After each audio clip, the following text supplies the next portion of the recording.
Halo teman-teman, perkenalkan nama saya Christopher Sebastian Tarore. Saya mahasiswa baru dari jurusan Ilmu Administrasi Bisnis Universitas Samratulangi.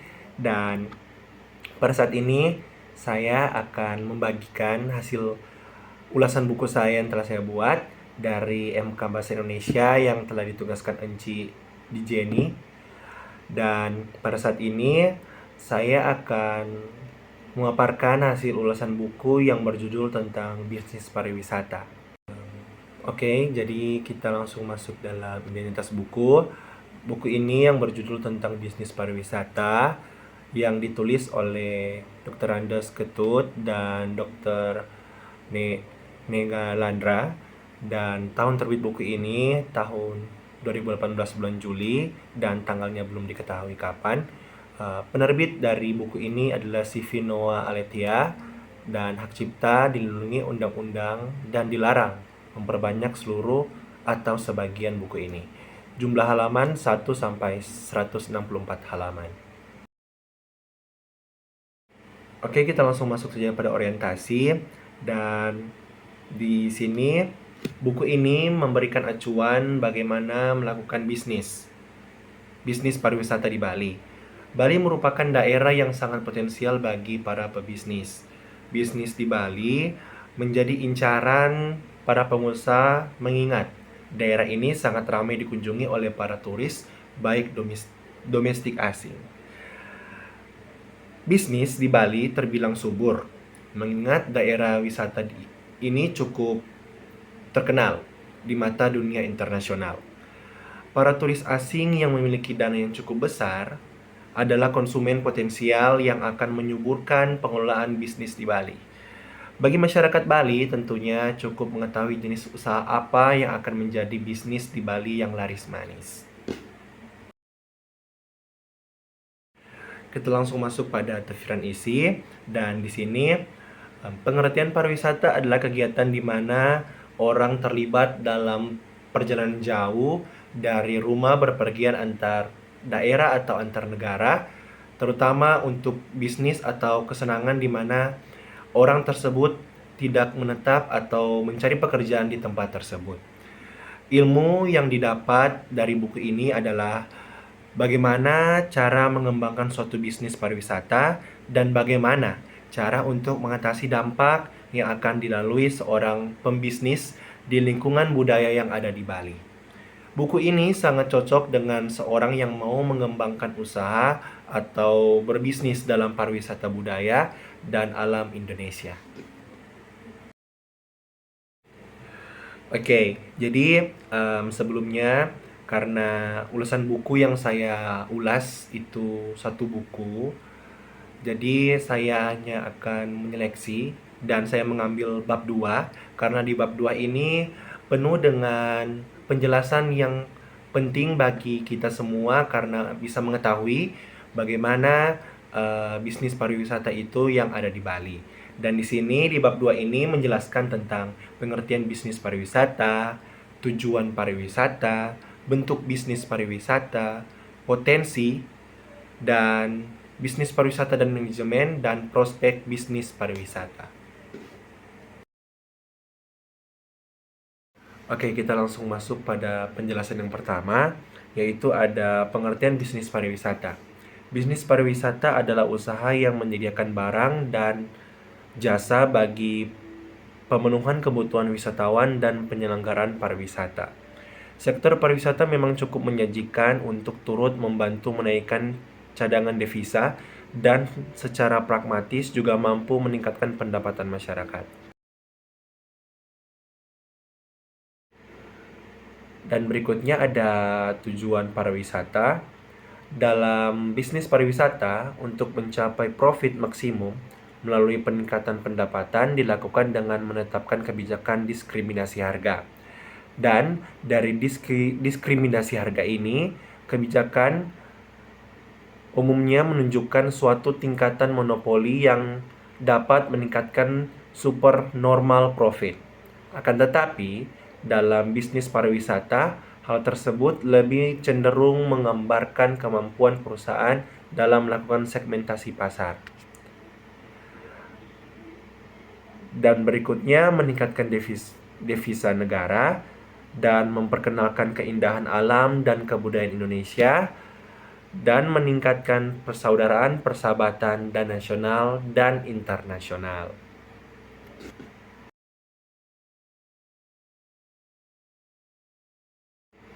Oke, berikut ini ada bentuk bisnis pariwisata.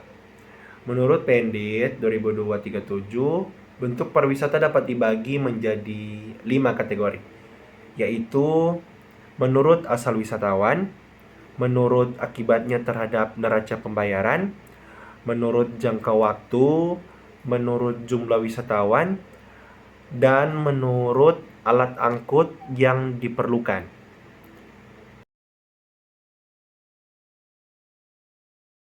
Berikut ada potensi bisnis pariwisata. Bali merupakan daerah yang sangat potensial bagi para pebisnis untuk mengembangkan ide-idenya. Bisnis di Bali menjadi incaran para pengusaha bisnis, mengingat daerah ini sangat ramai dikunjungi oleh para turis, baik domestik maupun turis-turis asing. Ada beberapa jenis bisnis di Bali dari aspek pariwisata yang bisa Anda coba di antaranya. Ada bisnis penginapan, bisnis rumah makan, bisnis layanan bahasa, dan bisnis transportasi.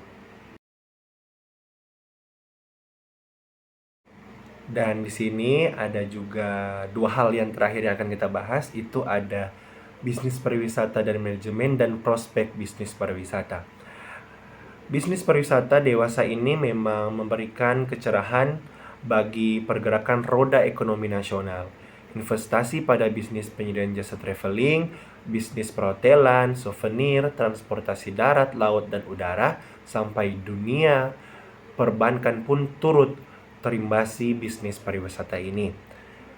Sektor pariwisata memang cukup menjanjikan untuk turut membantu menaikkan cadangan devisa dan secara pragmatis juga mampu meningkatkan pendapatan masyarakat. Prospek industri pariwisata Indonesia diprediksi WTO akan semakin cemerlang dengan perkiraan pada tahun 2010 akan mengalami pertumbuhan hingga 4,2% per tahun seperti yang dijelaskan sebelumnya tadi. Dan di sini kita langsung masuk pada evaluasi dari hasil ulasan buku yang telah saya buat. Ini termasuk bab 2 yang telah saya jelaskan tadi. Di sini terdapat beberapa pandangan atau gagasan mengenai komponen dalam kegiatan pemasaran yang perlu dievaluasi pada tahap awal kegiatan. John Fensil menyebutkan terdapat 2 komponen utama yang perlu dievaluasi, yaitu evaluasi pada jasa atau barang yang akan dilempar ke pasar dengan melakukan evaluasi sebelum produk dan jasa dilempar ke pasar. Akan dapat diketahui produk atau jasa mana yang bisa tetap ditawarkan, dihentikan penawarannya, dimodifikasi produk dan jasanya, atau dilakukan pengulangan. Yang berikut, evaluasi proses. Merupakan tindakan evaluasi yang dilakukan pada proses pemasaran produk dan jasa, yaitu penggunaan metode pemasaran seperti iklan atau promosi. Dari evaluasi ini, di tahap awal ini akan diketahui efisiensi dari setiap metode yang digunakan. Diukur dengan perbandingan antara biaya dan hasil yang diperkirakan. Jadi dari evaluasi ini sebenarnya dari bab yang dijelaskan tadi bab 2 tidak tersinggung dengan hasil evaluasi dari satu buku. Jadi untuk teman-teman bisa mengetahui apa yang dimaksud dari evaluasi ini, kiranya bisa membuka buku yang telah saya share tadi di slide yang pertama, dan kiranya bisa dibuka dan bisa dipelajari. Dan kita lanjut pada yang berikutnya, perbandingan dengan buku lain. Dan di sini saya mengambil buku tentang pengantar bisnis kuliner yang diterbitkan oleh Tohar Media. Buku ini membahas tentang konsep memasak sehat dan teknik dasar memasak. dan beberapa hal yang bisa digunakan pengusaha kuliner untuk melestarikan konsep yang dapat mengembangkan usahanya. Perbandingan buku CV Noah Aletia Bisnis Pariwisata yang saya jelaskan tadi dengan buku yang saya ambil sebagai perbandingan dari Tohar Media tentang pengantar bisnis kuliner ialah yang pertama ada tujuan. Tujuan bisnis pariwisata adalah untuk menyediakan fasilitas dan layanan untuk wisatawan agar mereka dapat menikmati liburan. Dan tujuan bisnis kuliner adalah untuk menyediakan makanan dan minuman yang lezat, yang berkualitas agar wisatawan dapat menikmati kuliner khas suatu daerah. Dan yang kedua ada produk. Produk bisnis pariwisata adalah fasilitas dan layanan seperti akomodasi, transportasi, dan hiburan. Dan produk bisnis kuliner adalah makanan dan minuman. Dan berikut ada pemasaran. Pemasaran bisnis pariwisata difokuskan pada wisatawan, baik wisatawan domestik maupun wisatawan mancanegara. Dan pemasaran bisnis kuliner difokuskan pada wisatawan, baik wisatawan yang sedang berlibur maupun wisatawan yang tinggal di suatu daerah. Berikut ada kompetisi persaingan bisnis pariwisata cukup ketat karena banyak daerah yang menawarkan berbagai destinasi wisata. Persaingan bisnis kuliner juga cukup ketat karena banyak restoran atau kafe yang menawarkan berbagai macam-macam makanan dan minuman. Dan kesimpulan dari hasil yang saya buat dari ulasan buku ialah, jadi buku CV Noah Aletia Bisnis Pariwisata membahas tentang apa itu bisnis pariwisata, yang dimana dapat digunakan bagi kalangan yang ingin mengembangkan atau melestarikan tempat yang dimana cocok untuk dijadikan tempat bagi wisatawan luar maupun wisatawan yang ada dalam negeri, dan buku ini dapat dijadikan sarana untuk perkembangan ekonomi wisatawan yang ada di Indonesia. Dan sampai di sini saja penjelasan yang saya bisa berikan kepada teman-teman sekalian tentang buku yang saya ulas, dan kiranya dari hasil paparan ini bisa menunjang nilai UTS saya juga, dan kiranya dari teman-teman yang sudah menikmati presentasi video kali ini, kiranya bisa menambah wawasan kita semua dan bisa menambah skill kita dalam melakukan bisnis pariwisata maupun bisnis kuliner yang tadi juga saya sempat singgung dalam perbandingan buku. Dan kiranya dari awal presentasi hingga boleh selesai ini, kiranya tidak membuat teman-teman sekalian bosan untuk belajar tentang bisnis pariwisata ya. Dan kiranya juga dari awal dan akhir, mungkin dalam saya memaparkan, dalam teks yang saya sajikan, mungkin ada kekeliruan, salah penulisan, salah saya dalam mengucap. Mohon dimaafkan karena kita juga semua manusia pasti ada yang salah.